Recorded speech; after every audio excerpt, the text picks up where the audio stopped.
Flip the camera. Good evening, everybody. Happy Saturday and happy Halloween. Hey, Erica. Thank you so much for joining. So, hey, Jade Tiger. Thank you for coming back. I am Bonke, the author, new wife, new professor, and new entrepreneur. And as you guys know, this is the thank you tour. Thank you so much for double tapping the screen to give me hearts. Thank you for sharing this broadcast. I really appreciate it. So we are celebrating the 1-year anniversary of the release of my debut novel, Always Want More. On November 6th, it would have been a year since this novel was released. And it's just a very exciting time. I'm so happy. I'm so grateful. And so I'm sharing the people from my village, from my team who have helped the success of this novel. So many people helped me in so many different ways. And tonight I have another one of my sisters. So this is the last sister to be interviewed. This is Annah. She lives in LA. And without further ado, I'm going to flip the camera so you guys can meet her. Julie! Hi, everyone. Alrighty, so I've told this story a few times to everybody about, how bold you were, how you came home from Kodak one day and said, I'm moving to LA. But I don't think I've ever heard you tell that story. How is it that you ended up moving from Rochester to LA?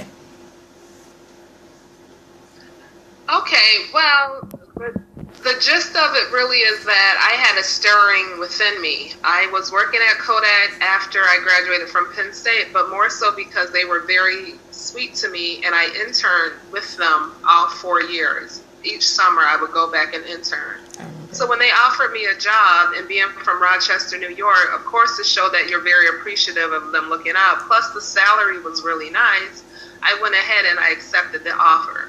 It was not a place where I thought that I would stay at for a while, but it definitely was one of these things where you feel like people open doors for you, and I thought that it was the right thing to do at the time.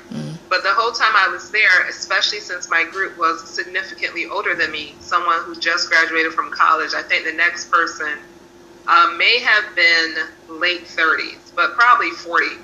So, me coming in at 22, and then you're like, oh, okay, and the next person was significantly older. I worked with an older group, but they were awesome. And the whole time I was there was just stirring. I've always wanted to be an actress. Bonke, you may have told your fans how you and I used to do scenes growing up. And so having that, and then I remember I wrote a play for middle school, and the play went really well. And then even at Penn State, trying to take drama classes, although it wasn't a school for acting, it was definitely, hey, because I really enjoy it. And I am at Penn State. What can I do to use my craft? Okay, so wait. I got to back you up. Okay, because I have two questions based off of what you said. It seems to me that and thank you guys for double tapping the screen to give me hearts. It seems that you felt obligated to take that job. Did you ever want it?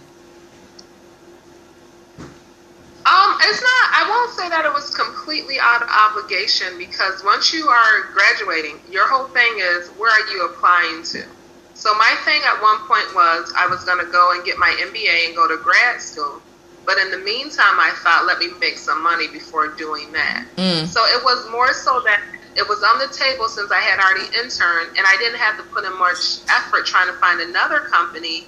And then the same people who I interned with, that was the group that offered me the position. Right. So I can't say it was 100% obligation. It was more so like, hey, it's here on the table. I already know this group of people. We get along very well. And then, of course, I needed money because I was trying to save up during that, right after graduating. So. Well, that was definitely a big blessing. Then you spoke about scenes really quick, and I have shared, but we have new people on. And thank you, Wise Courtship, for joining. And thank you guys so much for double tapping the screen to give me hearts. Can you just explain what scenes are? Because don't act like you don't still do it. Sure, I still do it. Okay, so all of us who have siblings, you probably have these crazy things throughout your childhood that you feel like only you and the siblings who went through it can understand it. So from a very early age, Bonke's 4 years younger than me, but I would say the time I can really remember it starting, I may have been like, Bonke, what do you think, 10? And you were 6? Okay, I can go with that. Or you think maybe around that time, right? Yeah. If not, maybe a year or two before. Right, yep. So we would come up with this thing where you do a scene where you're using your imagination, and it would be like me and her say, okay, you just won $1 million, and now how are you acting with the money? And you literally act out a scene. So it's like she and I, we were the director, the lead camera person, we were the writers, the producers, and right then and there, you put on a scene. Right. And so now, if that were to happen in this day and age, our asses would be all over YouTube, and we would be kid stars. Yeah. And so when Bonke jokes and says that we were the initial YouTube people, it's absolutely true. We would have commercial endorsements, they'd be throwing movies at us, and we would be YouTube stars. Yeah. But you know, unfortunately, YouTube came like 15 years too late. Well, shit, I say we do a scene right here and now and give the people what they want. That'll be another one. You think of the scene. You think of, you want? You think of the scene. Put that in. Okay. All right. Well, this is the scene. This is the scene. Which award do you covet? Which award do you respect the most? The Oscar, the Emmy, or the Tony?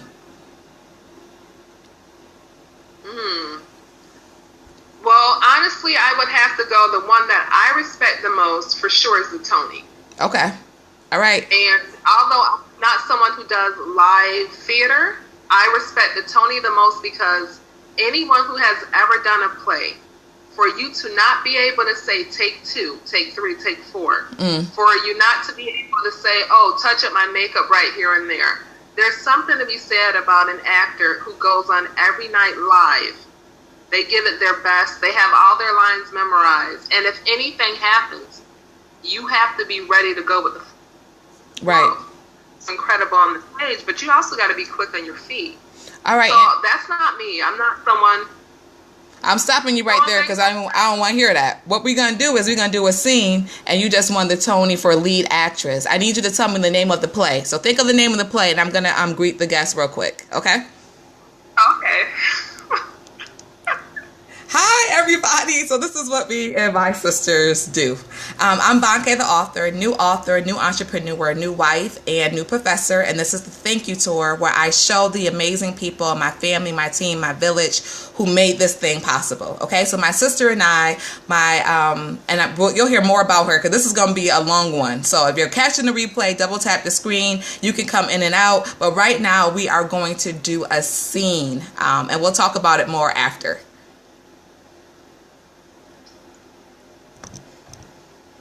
Alrighty, Ms. Abupetu, thank you so much for joining us here tonight.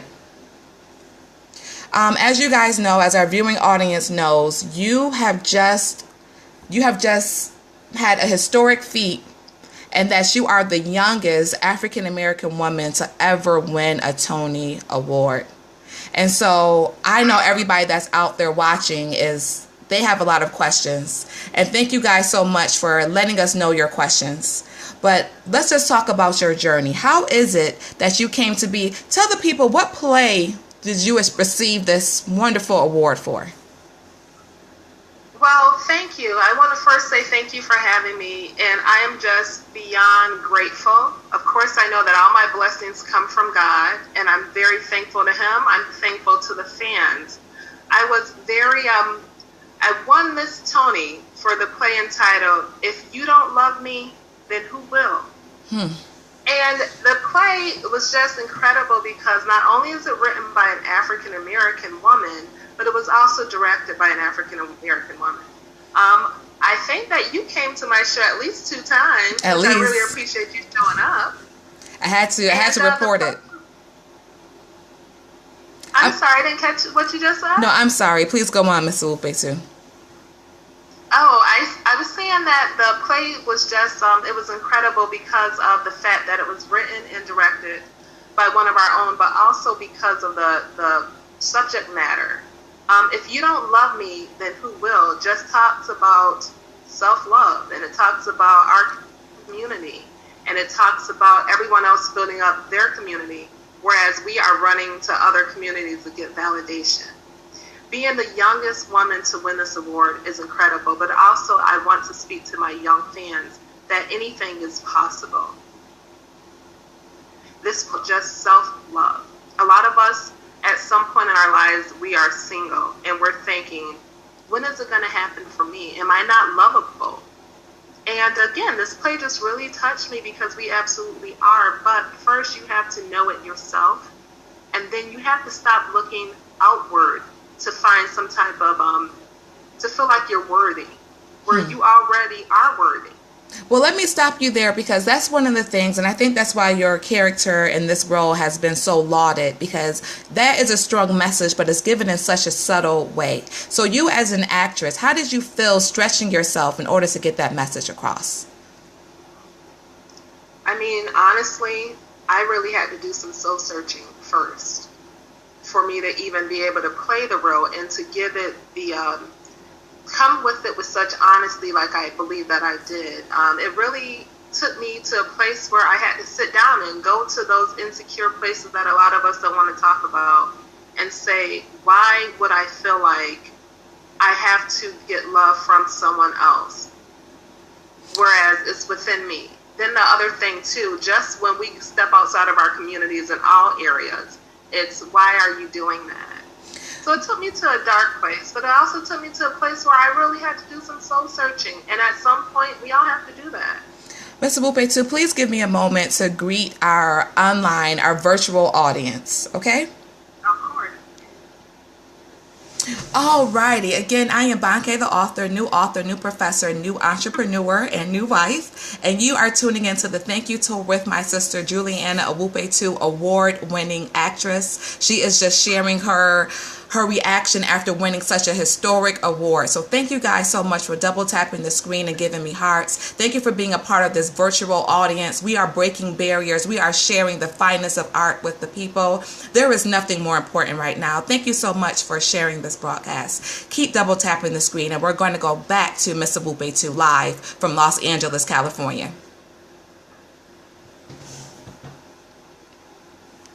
Your enthusiasm is contagious. It's wonderful. I really appreciate it. Alrighty, so you mentioned going to some dark places and having to touch on your own insecurities. As a woman, how have you addressed and dealt with your own insecurities? Just to be real, one of the things out here in Los Angeles, when you're an actress, when you're in entertainment, and I shouldn't just say actress, I should really say entertainment, because it encompasses all of that. So if you're a dancer, if you're an actress, even sometimes if you are a director of a certain age, people think, wait a minute, this person's older. So one of my biggest insecurities has been the fact that we're getting older. It's a blessing, and then it can also be something that causes you stress, because you're blessed that you are here another year. You're blessed that you have another opportunity to get it right. But then you may have certain opportunities taken away because you're of a certain age. And that's one of the things that you have to deal with. So to answer your question, you have to face certain things. Thankfully, because of my height and my weight, there's certain characters that people send me a script for that someone else wouldn't even get. And then they may say, one of their hardships is that their look. So it comes in all forms, but you really got to sit down and say, let me face it. Let me not pretend it's not there. Let me face it head on. And then, Banks, one of the things that you promote a lot is when you stop feeling that roles are coming in, then that's time for you to get your butt up and create the roles and become the people who make the decisions. Right. And become the person who's going to distribute the movie. And become the person who's going to put the money down for the movie to even happen. That's amazing. So we always need people like that. And so I love that you said you not pretend that it's not there. It's a certain honesty that you have to have with yourself first. Oh, yeah, absolutely. I think a certain honesty we should have in all fields, no matter what you do for a living or a career. But particularly in entertainment, you have to come to realization and reality. All right, so I'm just going to greet everybody for 1 second, okay? Sure. Alrighty, so that is my sister Juliana Owupetu, an actress in Los Angeles, California, and we are sharing her story. So what we went in and out of, and so I'm doing an interview for the Thank You Tour, and my sister has been a big part in everything that has made me who I am and has made me a writer. So when we were kids, like she said, we used to do these scenes. So it's funny because she was practicing from like an actress standpoint, and I was practicing from a writer standpoint. So these are all the different skills and talents that we have practiced and continue to practice. So I don't know about y'all. I still do scenes. I still practice being an interview by Oprah or Essence or, you know, the biggest thing that, because I can see it, and you have to prepare ahead of time. Don't become too grown. Like still have the love and the joy of a child and still have fun. And so that's why we had to show you guys a scene, because if you're not imagining yourself in these certain positions, you're not going to get it. And the imagining is so fun. So have fun with it. So we just showed you a scene because when she wins whatever coveted award that she's going to win, that's how it's going to go down. And you never know. And then also we were laughing about if when we were kids, we could have recorded that and put that on YouTube. That's what I'm doing now. So I'm doing these thank you tours on Periscope. I also put them on YouTube. You just never know. And that is the beauty of the technology. And you can't be afraid to dream. You might think, oh, what are the chances? But you know what the chances are? If you don't do shit, you ain't gonna get shit. All right? So I'm gonna flip it back to Anna.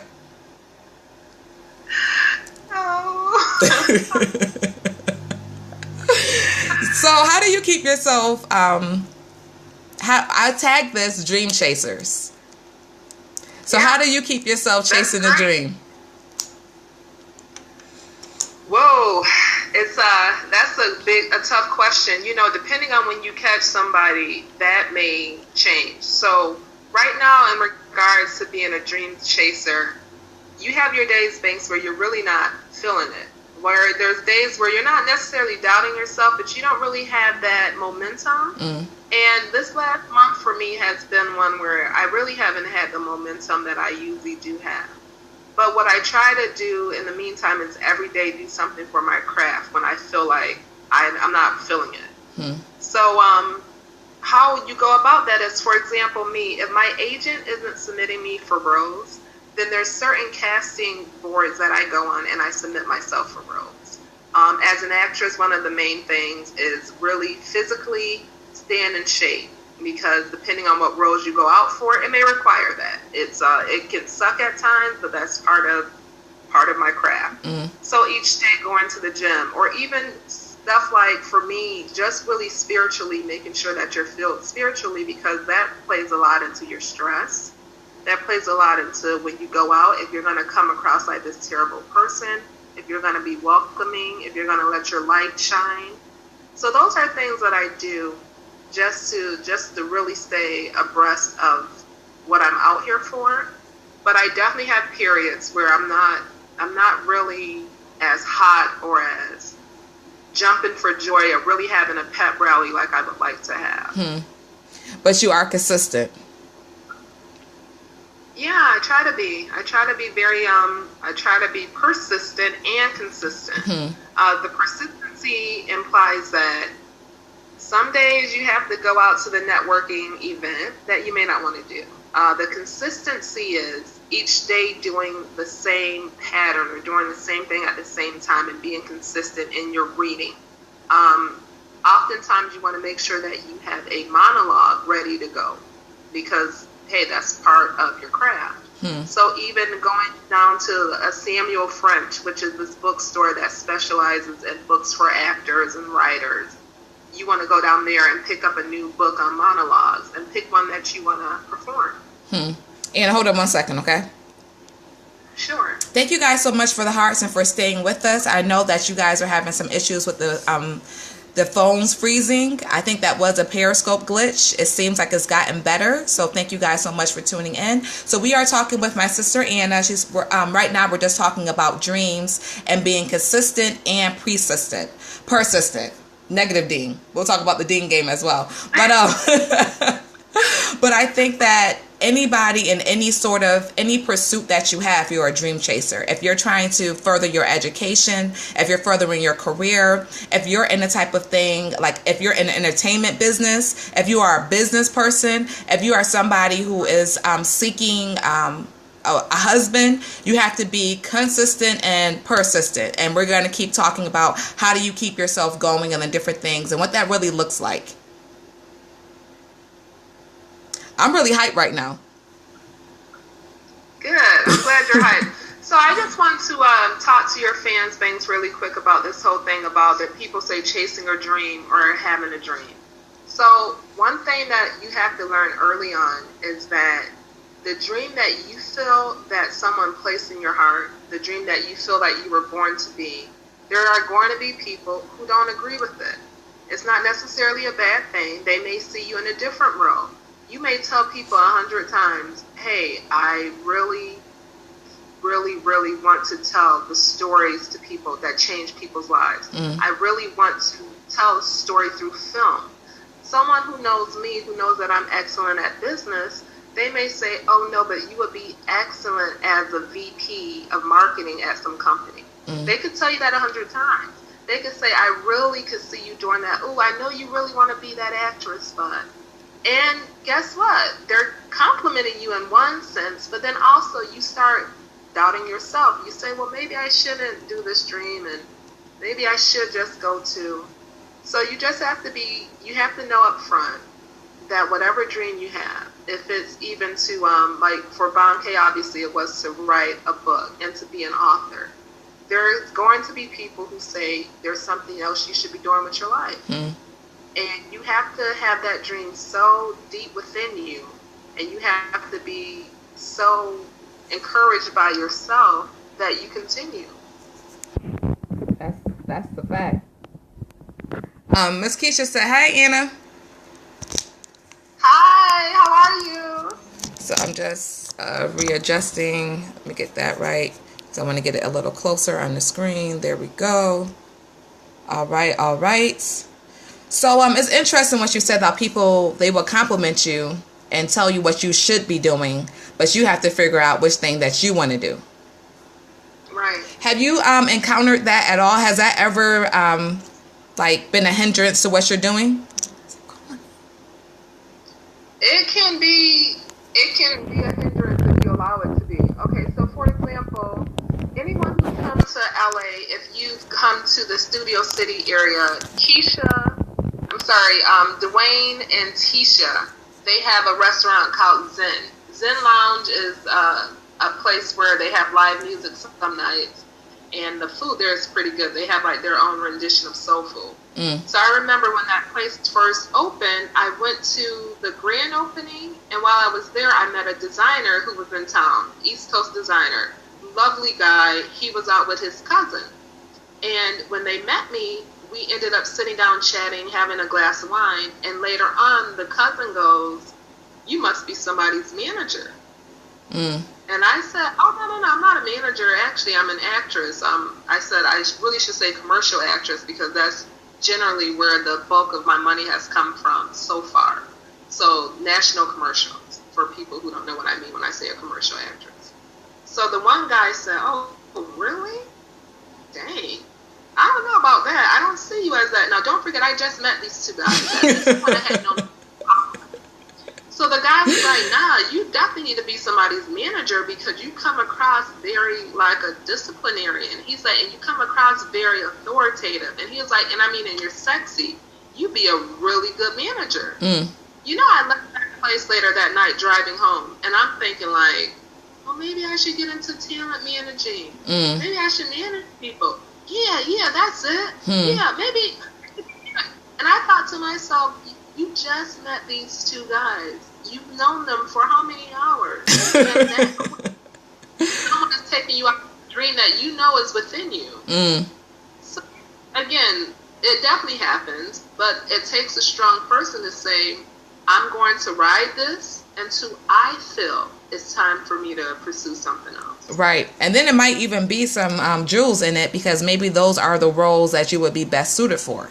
There you go. Right, because you do move like a boss. Thank you. Right, and and go ahead.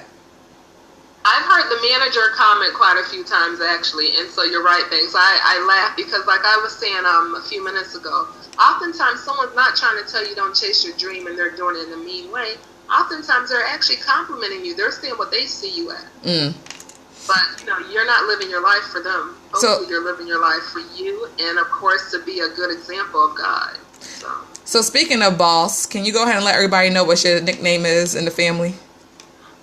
Erica, I need you to chime in. Thank you guys for double tapping the screen to give hearts. My nickname in the family is the boss because I'm very timid and I'm introverted and I'm a really sweet girl, so they call me Bossy. Y'all gonna go along with that? Stop bullshit. Stop doing the scene. And tell the people the truth. Thanks. I'm a Capricorn from upstate New York, and I'm Nigerian. Of course, I'm a boss. So, because I know confidence is one of the things that you really pride yourself on, and then you feel like every woman should have. So break that down for us. Oh, that's a subject that I feel that if more of us really knew our worth, that, things would be a lot different. So to break down confidence, it really is that that each and every one of us has something to offer. And the confident part is you realize what your thing is that you offer. Okay, so for example, Bonke, your fans who actually know you personally, and then the fans who just know you through you doing stuff like this, your journalistic work, and the people who have read your book. One thing that you really have to offer is you're very down to earth. And you have always been someone who's able to tell stories with words. So you being a confident person, you say that, I realize my gifts are these things.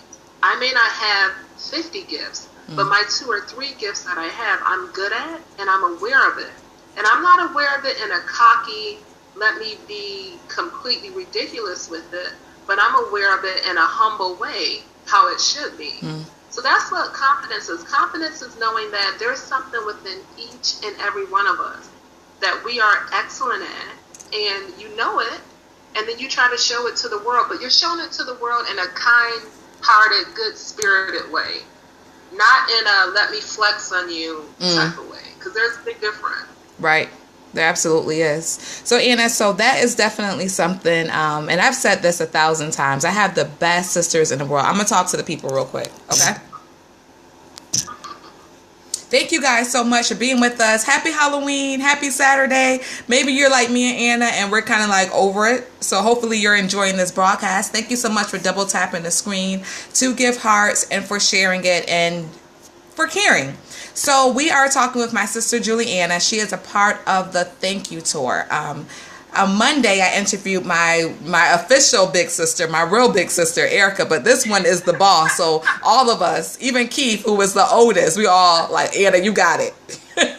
Middle children are crazy. And that's one of the things I can't forget to talk about. But anyway, both of my sisters have been such a tremendous part of my journey. I have learned so much just from watching them. Like I said, I was living with Anna when she decided she was going to move to California. She came home. She said, I'm moving in a month. And she went, and she's been there, and she has worked it. So that is something that I have definitely learned from. So as far as what she said earlier about, that day-to-day grind and just staying with it. Like when I started my journey, I knew I'm just looking for one yes. And it's the same thing with Anna, and the same thing for a lot of you and the dreams that you have. One situation, one encounter, one yes is all that you need. That's all you're looking for. You're looking for one yes, and everything else is just the journey and getting there, and enjoy all of it. So anyway, I say all this to say I have learned so much from my sister. So that is why we are with her and the Thank You Tour. So I'm going to flip it back to Anna. And thank you guys so much for double tapping the screen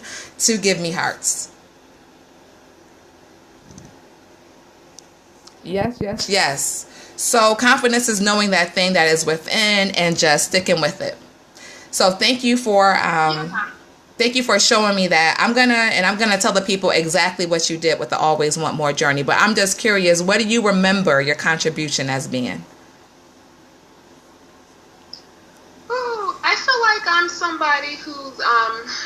able to motivate people. That could be the whole thing with us joking about me being bossy. I feel like I'm a pretty good motivator. I do think I'm somebody that folks can come to talk to, and who they know they can say anything, and then you're going to listen, and then you're also going to encourage them. Because one thing that I feel a lot of us have to be reminded of every day is that you really don't know what people are truly going through. I know the pastor who wrote the book, The Purpose Driven Life, Rick Warren, he mentioned that when his son committed suicide, people would say, I don't know what to tell you. How it was one of the most trying, saddest times of his life. But he said that so many people would just say, I don't know what to say. And then they would say stuff that he called, like, not dumb stuff, but they would say stuff like, oh, so how are you? Because at that point, you don't know what to say. But what Pastor Warren said was, during times like that, the human touch is what someone may need. When someone is mourning and you don't know what to say, you've never lost your son, you may have never lost a daughter or a child, you hugging them, putting your arms around them, just letting them talk is usually what they're going for. And so I feel like, thankfully, I somewhat have that, where people can really just come and talk to me, and you feel like you have someone there. Another thing that I think helps with building confidence is that from a young age, knowing that you are someone special really plays a difference. But even if you're somebody who's an adult now or a young adult, and you feel like you haven't been a confident person because you didn't have somebody encouraging you, one way that you can start building your confidence is really finding that thing within you that you're really good at, because that builds you up. Another way to build confidence is to have people around you who are kind-spirited and who give compliments. I feel like with women, a lot of times we won't tell the next woman, you look amazing.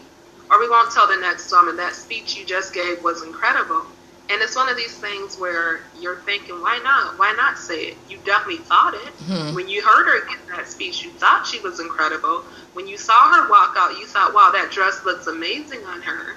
So you've already thought it. Why not say it? Why not share it? That's how you build confidence. Compliments. You build confidence by telling somebody, you're really great at this. You are an awesome teacher. Your classmates love you, you know, or anything where you just know that that person will feel like, wow, it was great to hear that. You build confidence by giving compliments. I love this expression that you have, and it definitely works. When in need, sow a seed. What does that mean? Yeah. Okay, so Joel Osteen, you guys see I'm a big person on reading, and I'm also a big person on, a lot of times, self-help books. I'm definitely not someone who, if I had a problem in life, I feel like getting a book about it is lame. Not at all. If I felt like I was going through something, I love reading about it. So Joel Osteen, in one of his books, he talked about when in need, sow a seed. And I really have lived by that. And I also tell my sisters about it. I tell my brother Keith about it. I try to share it with anybody. What that means is during the most troubling times in life, you always have something to give. And by taking yourself out of your situation and giving, you actually, not only are you going to sow that, but you also feel better. So let's say that right now I was up for a part, and this happens all the time. And I went in for a callback, and then my agent calls me up, and my agent says, hey, it's you and one other person. They have you on a bell. It's come down to you and one other person. So during this time, of course, you're stressed, you're anxiety. And I could think to myself, oh, wow, okay, so it's me and one other person. All right, what's going to happen? I could get a call that very night and say, I'm so sorry you didn't get the role. And this has happened. And then you could have a pity party.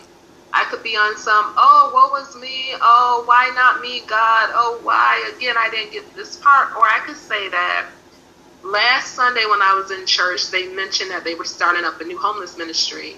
And they said that they needed 10 blankets. I could go straight to Ross and go buy those blankets, or Kmart or Walmart or wherever. Because I'm taking myself out of my situation and knowing that there's always someone who's doing not as great as I am, always. And there's always something you can give. Even if, let's say, your viewers, thanks your fans right now, think, oh, but what if I didn't have the money to go get those 10 blankets? Right. You could go in your own closet and take 2 used blankets, wash them, have them freshly laundered, fold them up, and now they need 8 instead of needing 10. So that's what that saying is. When in need, sow a seed. When you feel like I really need a blessing right now, I'm going to go out and I'm going to sow a seed, knowing that not only does it make me feel better to give, but also that it's going to be fruitful. It's something that you do on purpose.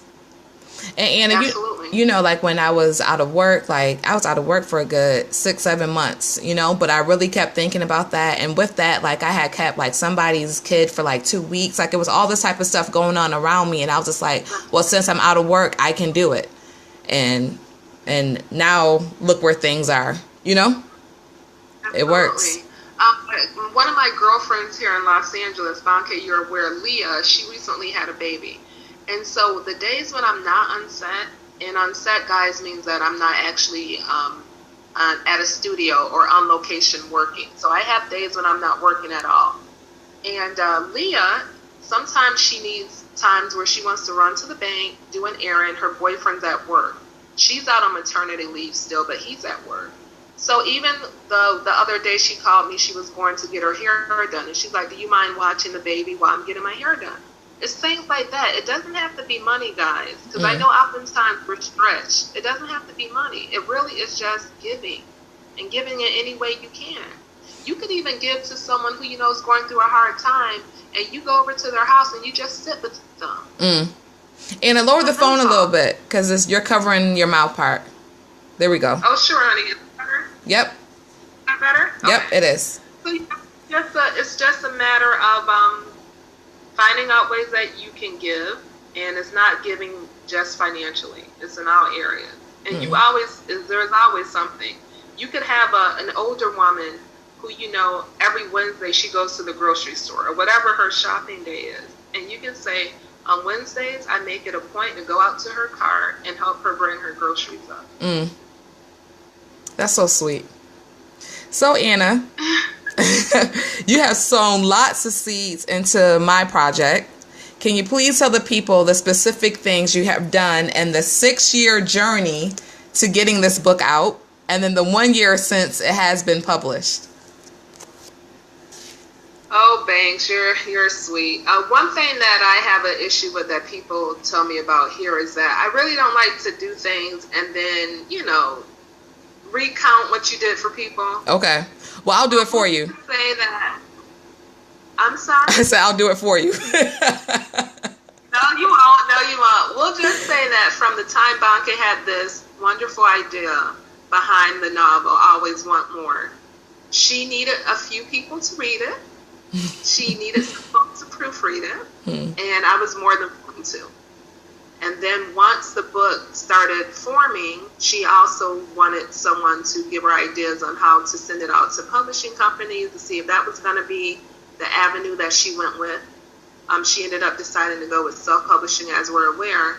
But with self-publishing comes financing. You have to publish it. You have to have the money behind it. You have to have certain people backing you. And so a group of us, we were part of that. And it's been a beautiful, beautiful journey. Thank you for everything that you've done, Anna. It wouldn't be here without you and Erica. I love you. Don't make me cry. Don't make me cry. You're welcome, honey. Anytime, you know that. Anytime I have it, if my family needs it, that's one of those things where, you know, I could go on and on about why I feel like God blesses certain people. But the main thing is that I would hate to have something sitting in a bank and then knowing that someone in the family needs it and they're going to do the right thing with it. Right. Because that's another thing. The people listening tilt to the this, phone. You really have. You said turn it, sweetie? I said tilt it so you don't cut your mouth off. Okay. It's funny, Bess, because I can see me fine, but you can't, huh? Right. There you go. That's better now. Is that better? Okay. Yep. What I was going to say is, you know, when you have it, you definitely don't want your family or friends to go without. But it's one of these things where you really have to get the balance of what are they going to do with it? And you definitely don't want to become a person where it's, hey, if I give you this, I need to know what you're doing with it. No. In general, know if someone's going through a tough spot and if they're going to do the right thing with it. because you want to bless other people, but you still want that blessing to be. You want to sow into good soil. There you go. That's it. You want to put it in good soil. Sow it into good soil. That's excellent. You know, I do these things with these words, you know? Okay, I'm going to get a little off topic. Yeah, do your thing. I'm just going to tell you guys, for the folks who don't know Banke personally, this girl is a character. Oh, I'm a character. Well, I'm being good today. I'm being very good. But You are. Banke is a character, and I call her my daughter. But she's super sweet. But if I could tell you the absent-minded things that have occurred growing up, I'm gonna give your fans, the viewers, I'm gonna give them one because this is one of my favorite. Even my ex-boyfriend, I had to tell him this story because he's absent-minded like Banke too. And I don't know if absent-minded is because they're the youngest, because he's also the youngest, or if it's just because we did a lot for them growing up. But here's a quick one. So I'm on the phone with Banke and my mom.